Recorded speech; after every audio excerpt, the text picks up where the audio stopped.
Like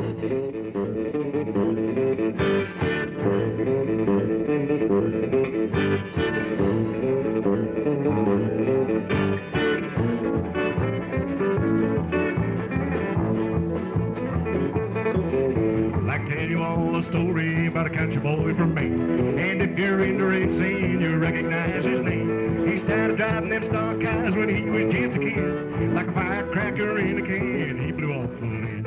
My name is Eric Carl Brown. Some of my original first guitars were Eric C. Brown with full signature. My guitar building escapade started in 1993.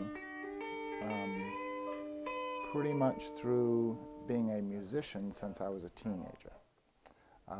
Through the early 70s, being 11, 12 years old or so, American craftsmanship, when it came to automobiles, guitars, pretty much everything was American made. So American guitars were really, especially this being 2011, guitars from that period of time, through the 60s and the early 70s.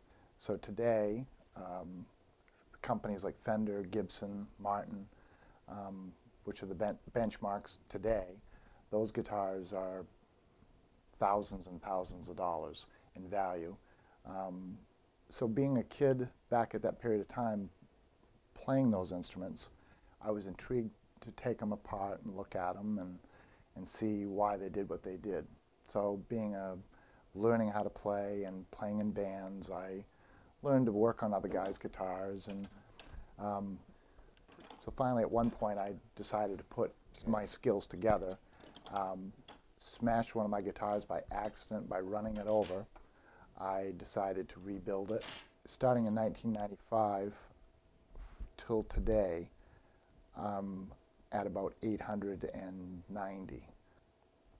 There was years where I was building, in the late 90s, I built about 120 guitars a year for a couple, 2 or 3 years, which is a pretty high production. I had men working for me that were craftsmen, players that were, and we had a very unique product called a double bender guitar that we had, where you pull on the strap and we had a pinky puller.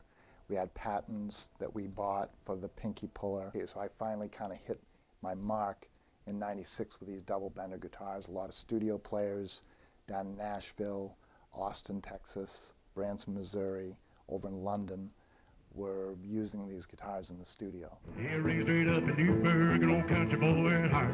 Well, all the little tracks of Maine is where he got his start. You couldn't no one beat him, so he took off down the road. And now he's racing Winston Cup, and I'll tell you, he ain't slow.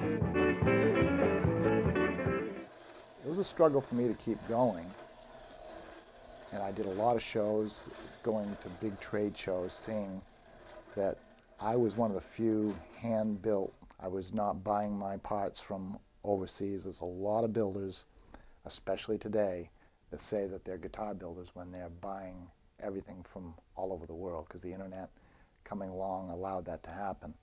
From 1998 on, I've pretty much narrowed it down to a one-man operation. I build the necks, the bodies, the painting, the wiring. I pretty much build the whole guitar. I market myself, I advertise myself, I pick my own wood. The appreciation now with a lot of different younger people, even like yourself, who is trying to bring American craftsmen back up to be recognized. Our artists, our craftsmen, our furniture makers, to prevent is to the throwaway world. We as a society buy things to be thrown away. So I know that most of my guitars are still owned by a lot of the people that bought them, or as they've been passed and traded, and they're still going, compared to be a lot of the cheaper mass-produced guitars pretty much get thrown away in the landfill. So a lot of furniture, bureaus, guitars, things that are supposed to be crafted for maybe years are being thrown away because they're built by junk process and so forth. So I've stuck to my guns, still feel like I'm building the best instrument out there for what I do, for what I'm producing. which is really an electric guitar for the working musician who plays in the bars and the clubs and weddings and things like that, who probably has a day job. So my price range is set for a professional quality hand-built instrument to be affordable for the average player who normally doesn't have a lot of money. Make it so that it's not a music store scene where they trade in a whole bunch of gear to try to get what they want. So that's a little history on my philosophies of what I've done, and what I'm pushing for at this point is the American craftsman to be recognized, and to be American-made, to be the push for our society, no matter who it is or what it is, because that's really the answer, I believe, of the American going forward, is for us to understand we all have to work at what we do and try to be the best at what we can be.